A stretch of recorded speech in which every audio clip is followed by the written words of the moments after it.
You're never going to achieve plan A if you're always making sure that you've got a strong plan B. But I think it was 99.999%, if not 100%, all male, any kind of bloke turned up, and they'd just be like straight to them, assuming that they're the big gun, and they weren't. Just if something really feels in your gut like you really want to do it, and you believe in that, then just go for it. I said to a therapist once, I just want to be extraordinary. Oh!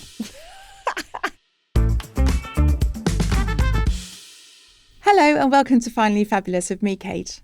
Finally Fabulous is a podcast that shines a light on some incredible women as they embrace what we like to call their fuck it moment to bring the joy back into their lives.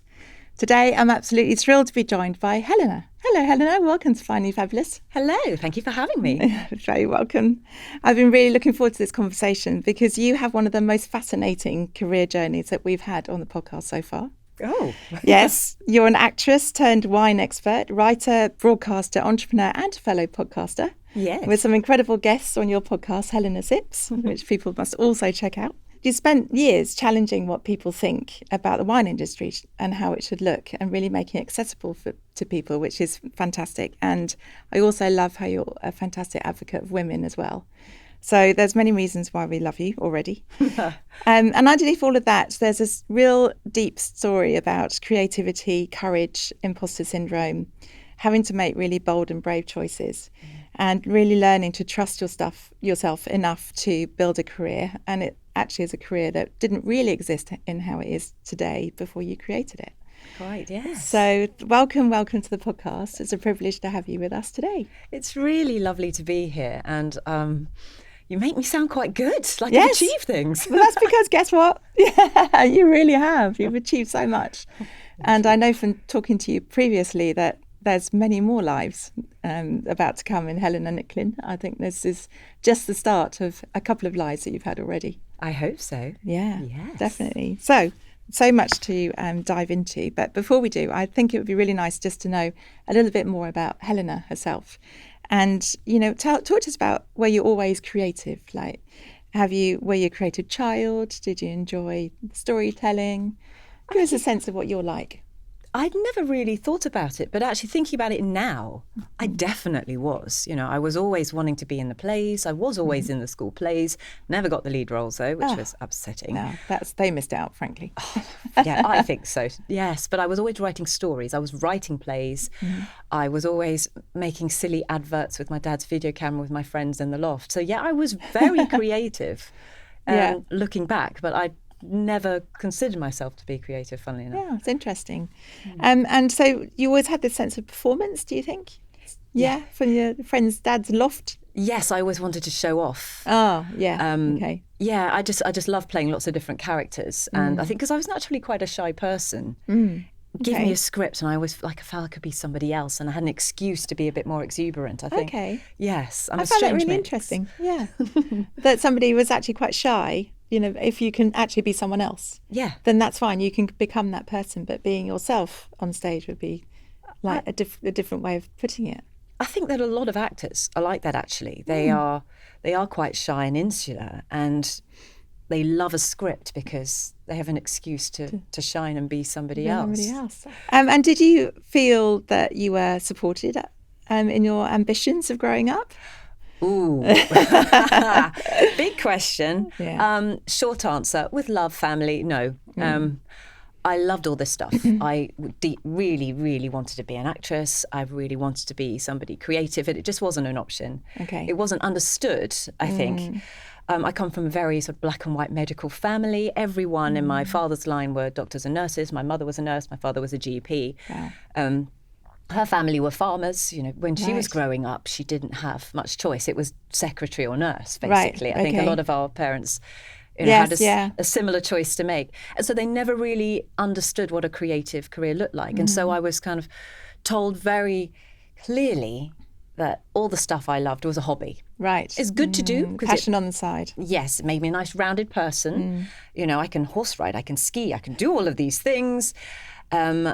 But yeah, no, when it comes to a career, you need something sensible that's going to earn you some proper money. When you actually grow up, when you Yes. grow out of those things. Yes, exactly. That kind of perception. But that all started around A levels, really, when you had to make the choices to start thinking about what you're going to do with the rest of your life. Yeah, and it's such a young age, isn't it, to really start thinking about your actual career.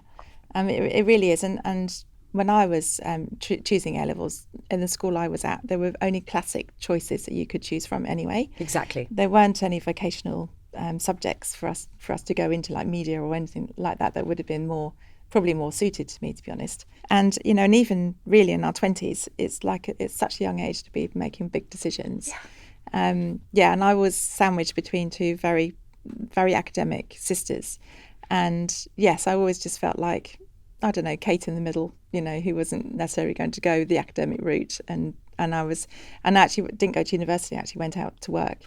I'd had enough of academia, really. I also had some really irritating boyfriends, like one after the other, but that's whole another story. And I just thought, I'm just going to start working. And my mum had actually run her own business from a very early age in marketing. So I used to work for her in the summer holidays. And I thought, well, I actually quite like doing marketing, so I'll just do that and I'll see how that goes, and actually really enjoyed it. So here I am now. Yeah, it's a good role model at least. Yeah, Fantastic. she is an incredible woman. Really, really is an incredible woman. Good. That was the A levels, and then you went to do a degree, and you came out and you really decided to go into acting, and you wanted to make that your thing, didn't you? You really went against what everybody was thinking. Yeah, well, I didn't start my degree thinking I was going to be an actress afterwards. Far from it. All I knew was that once I'd got a degree, I could then think about doing what I wanted. Right. My degree was in French and Italian. Amazing. I loved it. Incredible. Yes. I was forced to live in Rome for a year as part of that. Such a shame. I know, it was awful. How did you manage? It's such an awful place. I know, it's terrible. And I found a French boyfriend as well. So that kind of helped. That's like really bad. What a dreadful time it's I had. know, it was awful. But there was a key time in Rome, though, where I met a bunch of other students, all from Cambridge, actually a couple from Oxford as well, but they were the Young Footlights crowd. Oh, wow. And being the Young Footlights crowd, they put on a play that one of them had written, and it was brilliant. And I got a great role in it. Fantastic. And we're all still friends, most of us anyway. Yeah. But because they were all doing languages at university, they put on this incredible performance. But guess what? They were all going to drama school afterwards. And I'm like, oh, you can do that? And so I got back from Rome and auditioned for drama school and got in. And, fantastic. did a postgrad. So you felt like, I've done the thing, ticked it off my parents, thanks, I've done that, and now I'm free and I'm going to do something on my own terms. Yes. Yeah. Yes, Brilliant. exactly. Although I had to live with my parents while I was doing it, but they were sort of okay with it at that point, as long as I paid my way. You got on really well with that, and you had some good roles. And well, did you? I'm not acting anymore, so I'm not that great. The best thing I ever did was an advert for an Ann Summers vibrator. Oh my gosh. Yes, so that was the peak of my career. And then you had a moment where we actually got onto your first fuck it moment, a significant fuck it moment. It's actually, as you said earlier, like a fuck moment. Yes, it was definitely a fuck moment rather than a fuck it. I had quite a filmic moment, Wow. Even at the time I'm like, oh, if there's ever a story about my life, this is very, very key. So within 24 hours, I got offered two things. Now, at this point, I had found a wine merchant once I got back from Rome, a French and Italian wine merchant that I demanded a job of the manager, and bizarrely he gave me one. But the shop was closing because we'd drunk all the profits, basically. And so I needed to find something else. And within 24 hours, I got offered a full-time job at Decanter magazine, Wow. world's best wine magazine, or the lead role in a play in Edinburgh at the Gilder Balloon, which is a fantastic venue with a great theatre company. But it was for a good couple of months and not even for expenses. Oh, wow. And so it would have been really, really hard financially. And I had to decide between them. But what made it harder was that actually the director of the play was the boyfriend of my agent. Okay. And there had been a few auditions I'd had to miss because I didn't want to take the pee at work too much. And this was a kind of a make or break. And so if I chose not to do the play, I would basically stop acting because I'd have a full-time job and I'd lose my agent and that would be it. And I sat in the car and I cried for about an hour before making the decision, and I knew what I had to do. I thought I had to do it, and I chose wine. Wow, what a tough decision to have to make. Yeah. And you were just very young then as well. Yeah, early 20s. Yeah. Yes, but That's it was a such a real tough- crossroads moment, properly. Something that you'd strive to do, that you've wanted to do for all those years, and Yeah. you've been told it was just a hobby and you had to walk away from it, and finally you were starting to make it work. But I really wanted to do theatre more than anything, because Yeah. it's so visceral and Live performance must yeah. be incredible, doing live performance. yeah. So, and how did you feel after you made the decision and went with it and went into Decanter? How did you feel? Did you come to terms with that? Yes, it took a while. I was always quite sad about it, but it felt like the grown-up proper thing to do. I felt like I was pleasing my parents, obviously, regular, terrible income, but regular. And it was a step towards what I could be in wine, which I wasn't quite sure what it was. I would love to have written about wine, but I didn't have enough experience to do that, in my opinion. And so they were going to put me through all my exams, and so I thought I'd see where it goes from here. So I was fine for a while doing that, and I enjoyed learning about it. And then eventually I moved from Decanter to Corny and Barrow, which is a fine and wine merchant, on the buying team as an assistant buyer. Okay. Wow. And that's where things started to change a little bit. I hadn't lost part of myself, but I definitely lost a dream, and the option of doing that dream, because I knew I'd never go back to acting full time. I couldn't really, and I told myself I couldn't afford to. Had to have quite a lot of therapy about that. Sort of, Right. I'm therapized myself for years about it. Okay, because it's quite interesting when you were chasing that dream for so long, and then we have to make a decision that that's no longer possible. And there's many dreams in people's careers and in their life. When you think that's it, and then when it actually happens, it also sometimes it's just not even the right thing for you in the end. So something that you thought was going to be right for you all along, for a person, sometimes it's just not right. You have to change your mind and do something else. This is true. I still don't know whether it would have been right for me or not. I remember telling myself for years that you're never going to achieve plan A if you're always making sure that you've got a strong plan B. Yeah. You've just got to go all in for plan A, which I could have done, but maybe I couldn't. I don't know. Looking back, I feel I could have done it. But, And maybe there's still time. Who knows? Maybe. Yes, maybe they'll get me on Killing Eve as Jodie Comer's mother. Well, that's what I'd love do you know what? It'd be awesome. Oh, I know, right? I know. Oh, now I see it now. Yes, that's going to be there E.T., forever. At least, I mean, who said that to you? Everyone throughout my life. It's no, bizarre. I mean, honestly. That's ridiculous. And how rude. Very, very rude. I mean, I've had it publicly, to be humiliated. But even as a kid, people said, "Oh, you look like E.T." Oh my God, that's incredible. So, even if you do the action, you still do not look like E.T. That laugh said otherwise. No, it does. I definitely don't think you do. But so the question I really want to ask is, why wine? So I know you loved going to Italy and had a dreadful time in Rome, as we already talked about. Awful. Really awful how you had to actually do that.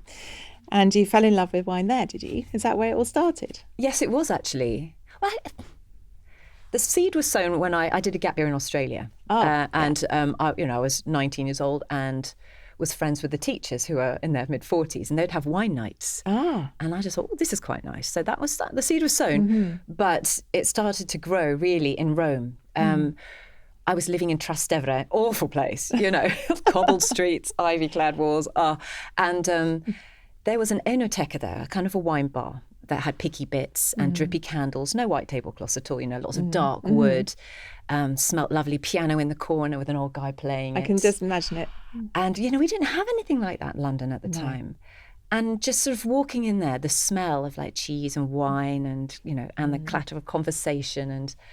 And they had a way of serving wine. They did wine flights, which we now see, but just where you could have 3 small tastings of red wine, say, and all I knew was that these are 3 Italian red wine grapes. They are called Dolcetto, Nebbiolo, and Barbera. Go play, spot the difference, and didn't have to worry about anything else like the name of the producer's dog, malolactic fermentation. It was just like, here are 3 great examples of this grape, and I'm like, oh, that's how you start. Yeah, And easy. that So much was the easier. moment. So I loved this whole idea of wine because it was never just a drink to me. I really learned in Rome that wine is, it's conversation, it's poetry, it's art, but it's also sort of anthropology, it's history, it's geography, it's physics, it's chemistry, it's everything, all wrapped into one. And it's a very nice thing to talk about when you walk into a room. People are always interested to hear about, your job in wine as opposed to other things. But I'd never actually, until you said about all the different subjects really that are involved, all the different techniques that are involved in wine. And then there's also performance in it as well, about how you bring it to life and how you talk about it, and the poetry that you say about how people that's incredible. I never even thought about it in that way. It's so many subjects in one. It's so much more than just a drink. That's why I love it.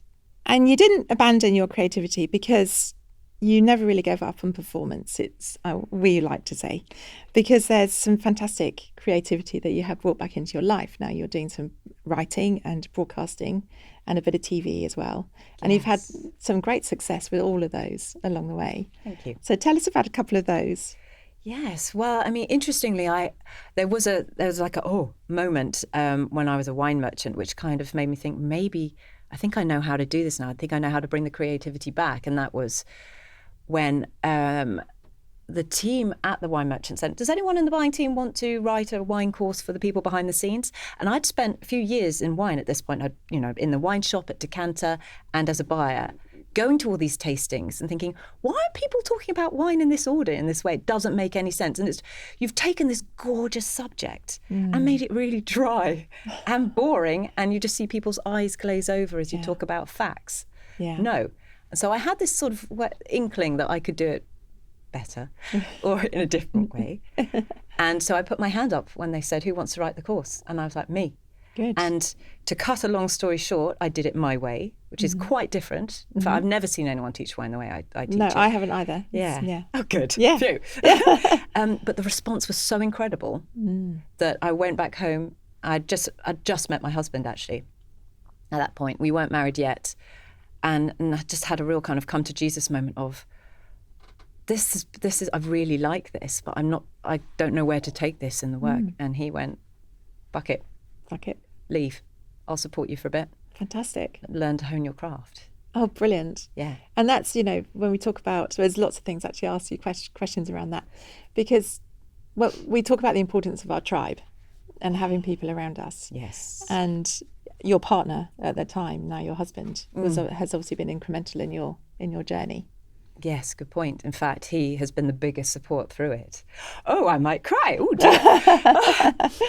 There really wasn't anyone else at all through my whole time in wine. In fact, quite the opposite, So luckily I had him. And when I made the move away from the wine merchant and basically an office job, I started experimenting with the way that I like to talk about wine, which was dressing up as grape varieties. And by that, I mean, not as a grape, but I personify wine grapes to make them easier to remember. So Cabernet Sauvignon, for example, is the rugby player grape because it's full-bodied, arms like cedar trees, black and white bruises. Well, it's not black and white.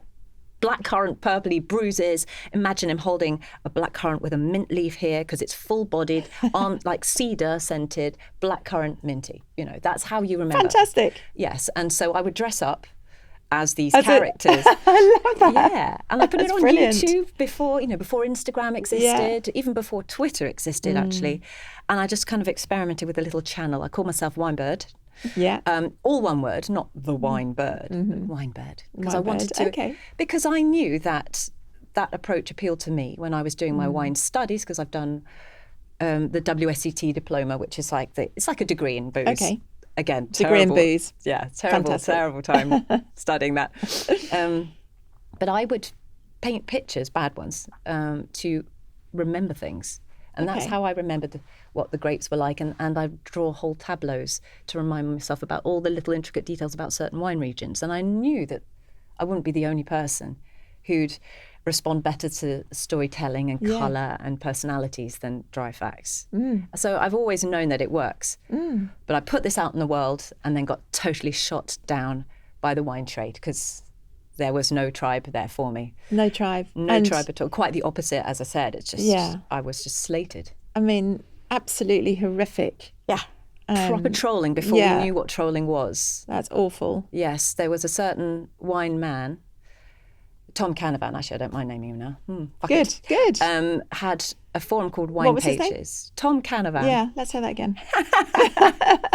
Mr. Tom Canavan's Wine Pages. It was a very, very well thought of wine forum, but I think it was 99.999%, if not 100%, all male of a certain age. You surprised me. Yeah. Yes, discussing things, or like kind of wine merchant, very tradey wine people.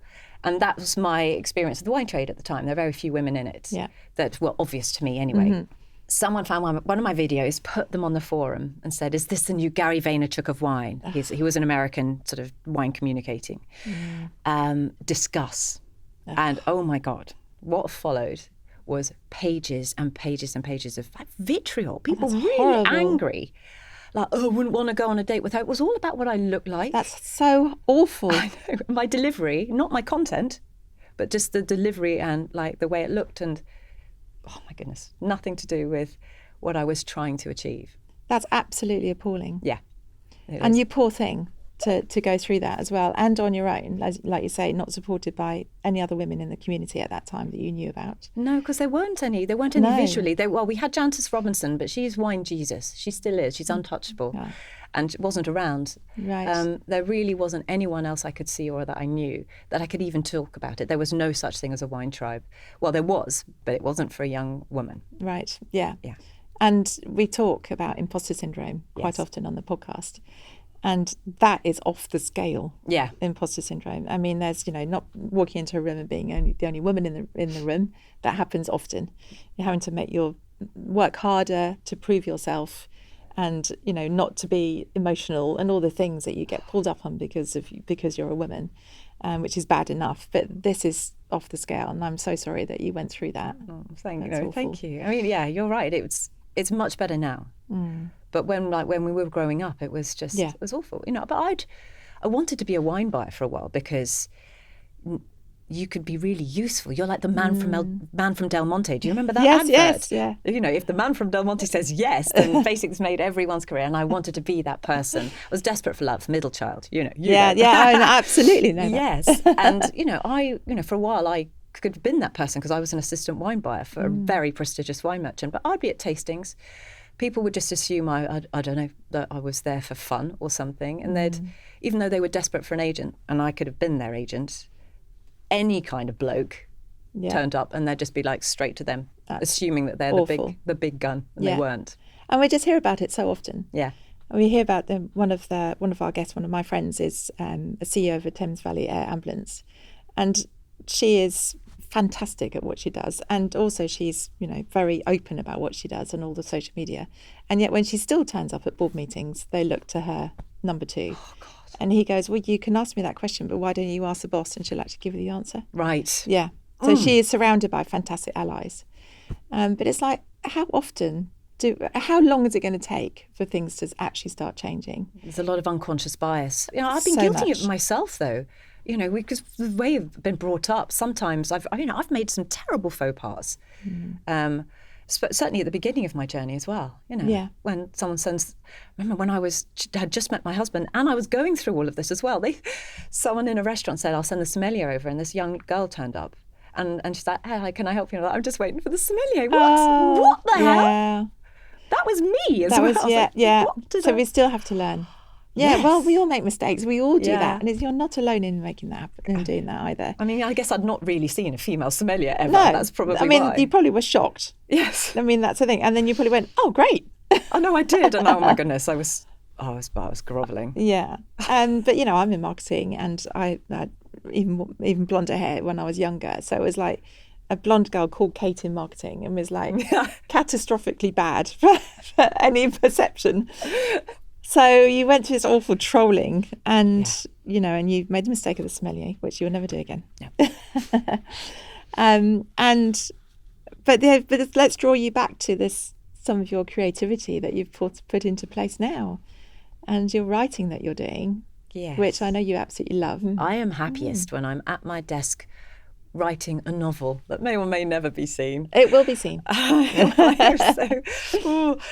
a cup of tea, just looking outside, going to walk the dog, and just sort of being there, or sitting in a cafe and doing it, and just letting it flow.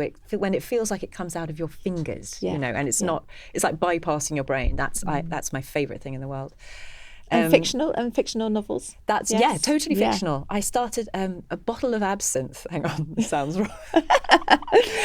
I wrote an article for the Mail on absinthe once, and I was sent this old-fashioned bottle. And that inspired a whole book that isn't remotely about absinthe, hilariously. Okay. Kind of like my therapy is writing the novels. I talked before about the major crossroads moment. Yes. I spent 16 years then writing a novel that was basically that therapy. Okay. And I therapized myself. That's what I did. And it was the whole story of somebody who had who wanted to be creative, couldn't, discovered wine. I was like, oh, yeah. That person sounds familiar. Yes. But then I was, that really, really helped. But yeah, if I could spend my life writing and maybe podcasting as well, because... Yeah, and your podcast is brilliant, and you've had some fantastic guests on there. Thank you very much. It's very new, but yeah, it's going well. Yeah. Thank you. I think it helped that I started with Sam Neill. Yeah. That was, having made a few podcasts before, I thought, I'm going to throw the big guns at the first couple of episodes. Yeah. Well, and Jess Ennis, we just had on the last one. Fantastic. She's Joanna such a Harris, honey. Kath Kitson, I loved her. She was speaking from France, wasn't she? Crete. Oh, Crete, Yes. that's right, Crete. Yes, no, Joanne had just been in France. Yes. Yeah. I interviewed Tom Gilby yesterday, who's wow. he's massive at the moment in wine. Yeah, so yeah. Oh, it's brilliant. I do like that because it's also a chance to be in front of my heroes, my creative heroes. That was the reason I did it, because it's not about wine. It's about let's have a drink with. Yes. So we start with a drink that means something to them, and then we just talk about their life and their history and their sensory memories and things, and it's just an excuse for me to talk to my heroes. It's ever so clever though. I love the way that you pull the sensory connection through. So the sensory connection of wine and the rituals and everything that comes with that in their people's lives. It's ever so clever. Thank you very much. I needed to link it vaguely to what I did. So it had to be something foodie and drinky. So yeah. Yeah. So podcasting is also a love of yours, and you've written for lots of national press as well, as a wine critic and BA High Life magazine. Yes. So and those kind of writing opportunities, you enjoy doing that, and the way you write about wine, you just make it really accessible for people in the way that you come across. Thank you. Yes, I try to, although when I'm writing for press, it's usually you're the average sort of recommendations thing. So I rarely get to put my real creative spin on it. That's what kind of my own platforms are for, really. Yeah, but no, I love to personify the wine grapes, dress up as them, and write in that way. And I'm hopefully we'll have a book out soon that it's all about the characters of the top 30 grape varieties in the world. Brilliant. Yeah. So I actually recorded a video version of a wine course at the end of 2024, and those are all up on my website. And I'm using the scripts for those to make a book. Okay. Yes. Very clever. Yes. Well, we look forward to the book coming out. So hopefully by the end of the year. I'm really hoping, yeah. And if not, then by next year. Okay. Yes. It's called 1 Minute Wine Ace. Because the idea Ace. Yes, the idea is that you can just sort of drop in and learn something very quickly, Yeah, and then you talk to people about it at the dinner table and they go, oh, yeah, how did you know that? Yeah, exactly. And you go, oh, I know so much. Yeah. I know so much about wine. Makes it easier to remember. So another quite significant fuck it is when you decided to move away from London. Yeah. And you're now living on the Isle of Wight in Cowes. I mean, that's a significant move. Yeah. It's not just down the road. That was a proper fuck it moment. Yeah. Yes. My husband and I are quite spontaneous. Yeah, I love that. We got engaged after 9 months. Okay. Luckily, that turned out to be a good thing. A good thing, yeah. Just a perfect storm of lots of things, which actually at the time, weirdly, I saw as little nudges from the universe. This was only 3 years ago. We haven't even been there 3 years yet. Right. 3 years this summer. Really recent then. Yeah. But, I'm from London. I was born, Essex, Central Line, sort of. Yeah, that's okay. I was born in Central London. Yeah. I lived here all my life. My husband's from the West Country originally, but has lived in London forever. But just all of these things, he was not enjoying his work, and I was worried about his health. Okay. Really, and I was feeling really burnt out. I'd just done 2 Amazon shows on the bounce. Wow. I was knackered, young kids, and we because of my writing, and we'd had conversations about keeping me sane, which was, and as I said, my husband has been immensely supportive. We as a family decided that we'd look for a little flat somewhere by the sea that we could escape to at the weekends. You know, we were looking at Margate, that sort of place, somewhere on the south coast. We'd get into London easily, but then we went on holiday by mistake to the Isle of Wight. Never been there before in my life. Didn't even know where it was. But found the flat. And then we just thought, could we live in that flat? We loved going down there. And it was so hard to leave because we were there nearly every weekend. So, and what was it about cows what is it about cows that you love? What was the draw? What were you, I'm trying to get to, what were you running away from and what are you running towards? I am a highly sensitive person, an HSP. It's now a thing. I mean, it's now known to be a thing, where just I get very, very deeply affected by anything sensory and emotions, loud noises, bright lights and things. I've been living on adrenaline my whole life. Right. And then when we went on holiday by mistake to the island, but it's that bit of water between the mainland and the island, which just, it just calms me. And when I'm on the island, my cortisol levels are on the floor, something I'd never experienced. And I just had this real intense feeling of peace and safety over there. And I loved how my kids were over there, and I loved how my husband was over there. There's a whole different energy on the island. There's something about being near the water and the smell of the sea. And even if I had like deadlines and I was working from the island, the fact that I could just sort of pop out and go and sit by the water and just instantly get calmer as well. Just my soul felt calm. And just one day we had what if we lived here? Well, I'm really pleased to hear that fuck it moment paid off. It'll be interesting to look at how this all fits into your personality. We just talked about being an introvert or an extrovert, but the way you described yourself to us before when we were talking was a multi-potentialite. Yes. I love that phrase. Yeah, me too. In fact, it was only last year that somebody sent me this TED talk by an amazing woman called Emily Wapnick. I think that's her What name. a good name. Yeah. And it's a very good name. And she kind of put into words in a positive way, the kind of person that I am, which is, it's probably ADHD. But probably. I used to think it was like an inability to just do one thing, but it's not. I'm just bored with just one thing. I need to have my fingers in loads of different pies. So a multi-potentialite is somebody who, has a massive interest in something, goes down a big rabbit hole with it. Sometimes they just then get bored of it and move on to the next thing. That's when it could be problematic. But then also you end up with loads of experience in loads of different ways, and you can create something really beautiful. That's her point. But yeah, with me, I see it as, I need to do a bit of writing. I need to do a bit of filming. I need to do a bit of recording. I need to do a bit of witchiness. I have all of these different things. I have like this sort of Helena Sips kind of world. Yeah. That just keeps me happy and balanced and sane. And so is it kind of, you're multitasking, but does it feel orderly, or can it be kind of sporadic and chaotic? Yes. Yeah. Mostly the latter. That's the problem. I've tried having assistants and I've tried having AI assistants, but it just doesn't work for me because every week is different. It could be more ordered. Monday could be filming day. Yes. Tuesday could be pitching day. But I can't do it. No.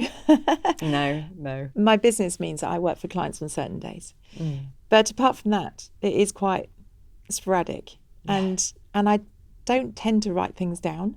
So I write down notes so I can remember, because my menopause brain just is like, hopeless now. Don't even start. Hopeless. But I don't write things down. I kind of carry things in my mind, and I like talking to people, and that all gets added also into my head.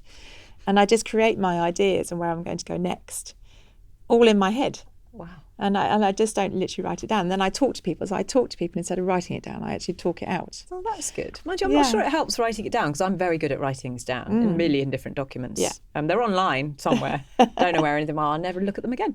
Okay, so we are looking at some of our takeaways now for our guests, for our listeners. You're my guest. There's a lot, I think, for you to be proud of. And would it be possible for you to say what you're most proud of? You see, a reason I wanted to come on this podcast was because I had an inkling that it might make me think about some things that I've done that are good. Because as humans, we don't normally No. Remember those, we go straight to the negative. Yes. And the other, it would like Teflon, all the positive stuff sort of drips off. Okay, and also, we just never, ever take time to celebrate the good things. Never, no. No, they're just not quite good enough. Or you've kind of achieved what you set out to achieve, so therefore that's done. Yeah, next. And So what's next, yeah. And like one negative comment and it's there. Yeah. Forever. Yeah. So what am I most proud of? I'm really proud of getting out 3 Amazon TV shows. Wow. What are the names of the shows? The Three Drinkers. Terrible name. Yeah, it was the kind of name that we came up with in the pub and Brilliant. stuck. And it sort of did what it And says of course, on the tin. you were going to come up with it in the pub. Yeah, of course. I mean, that's the law. I'm proud of my new podcast. Mm-hmm. And you should be. Yeah. Thank you very much, because I'm being brave and asking some big names. Yes. Is this just in career? Am I supposed to say I'm proud of my children? Absolutely, you can say that. No, but I'm proud of myself for making the decision to move to the island, because that was brave. Very brave. And I kind of took that on for the family. Yeah. If I'm honest, because my husband, he was less convinced than I was, but just my gut just said, we all need this. It's big and brave. And, everyone I spoke to is like, gosh, I wish I had the courage to make that decision to move out of London, to go and be somewhere like by the sea. But just life is too complicated. I'm like, you've just got to do it. You have just got to do it. But I guess the final thing that I could say I'm proud about is maybe in the future. This sounds weird, which I think I might be proud about, is I always knew that my approach worked. This Vinalogy approach, as I call it, Venus analogies, dressing up as great varieties, that works. And I have recently, just this year, gone, fuck it, I'm going to lean into that, hence doing the book. I'm going big on the videos again. And I'm proud of just trusting my gut there, because I just manifesting, I know it's going to strike a chord, and I think it's the right time now. I love that. And I love the fact that you've come through that horrible time. 25 years later, yeah. Yeah, horrible time. And you therapized yourself through your book. And you come through the other side of that. And now it's worked. And now you truly believe in yourself again. Yeah, yes, it's the early stages of that. But you are believing in yourself. I am now believing in myself. So you're trusting your gut. You've moved your whole family down to the cows. Yeah. And now you're believing in yourself. And maybe the freedom, maybe making the decision to move to cows has given you the confidence to also believe in yourself. Yes. Again, because you've done that. And now why shouldn't you believe in the thing that is actually working? Well, I found a new tribe on the island that are very supportive and love what I do. And I think that's been a huge factor in this.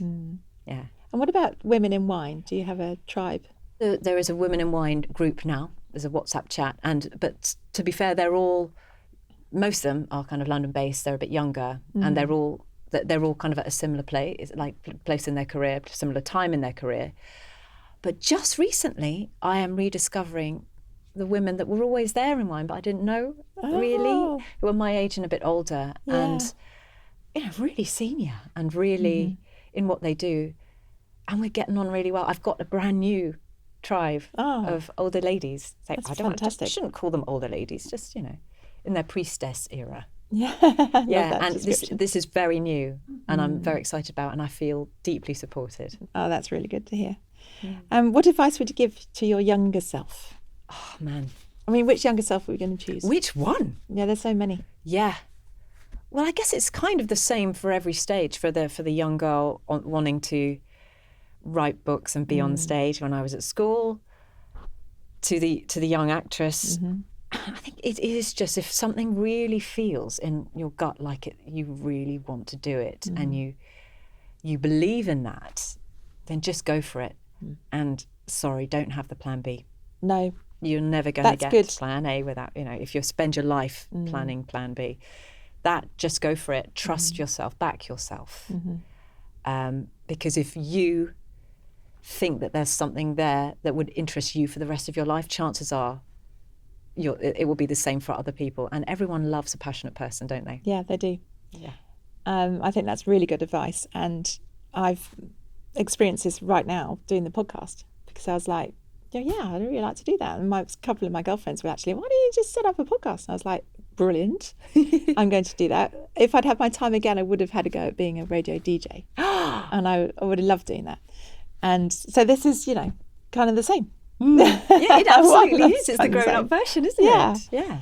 Wow. And, now people say, what do you do? And I'm like, I run a business in business strategy and marketing. It just sounds like, and then they go, also a podcast. I'm like, yay. Yeah, funny that, right? And my energy just really comes through. And I absolutely love talking to incredible women like yourself. Oh. What does being fabulous mean to you now? Oh, that is a good question. I said to a therapist once, I just want to be extraordinary. Oh, But so you had an ambition of being fabulous all along. Yeah. But for years I thought extraordinary. Extraordinary. I never just, I don't want to do what everyone else is doing. It's like I always want to be at the vanguard of something. So fabulous for me is loving yourself. That sounds so cheesy. Oh my God. No, let's go with it. But just really loving what you do and knowing that you're good at it. Mm-hmm. Yes. And being a nice person around it is probably quite good too. Being a nice person, being kind. Yeah. I'm not saying I've achieved all of these things. I'm just answering your questions to what I think fabulous looks like. So what brings you joy now? This is a question we ask all of our guests. What brings me joy? What brings you joy? It can be little tiny things. It can be great big things. Anything at all. A big joy at the moment, like a little art of living thing, is the time I carve out with my writing group at 9 a.m. Monday to Thursday. It's 1 hour just of writing. Everyone's got their screen on. Ooh. But I have a cup of coffee and I put some rose essence in it and I light an incense stick. Ooh. And the dog often sits down and sleeps next to me, so she knows that that's a thing. That gives me the best sense of joy because it's also something that I do regularly and it's a boundary thing and I'm impressed with myself. Yeah. That brings me immense joy. Eating and drinking with friends is my favourite thing. I love doing that as well. Yeah. I love just going out. And people say, what do you want for your birthday? I'm like, I just want to spend time with you. Let's go out for dinner or something. Yeah. Sharing a nice bottle, eating good food, conversation, maybe a bit of a dance in the kitchen. Yeah, dance in the kitchen. Kitchen karaoke with my children brings me immense joy. Using spatulas as microphones, Les Miserables, doing all the harmonies. That sounds brilliant. Yeah. Well, everybody wants to be to your house now. It's very fun. Well, I love those fabulous joy things, and we just absolutely loved your story. And I think Alice and I and everybody who's listening would definitely agree when I say that you are finally fabulous. Finally fabulous. Thank you. And so delighted that you've come on the show and shared all your thoughts and inspirations and ideas with us. So thank you so much. It's been wonderful to be here. Thank you for having me.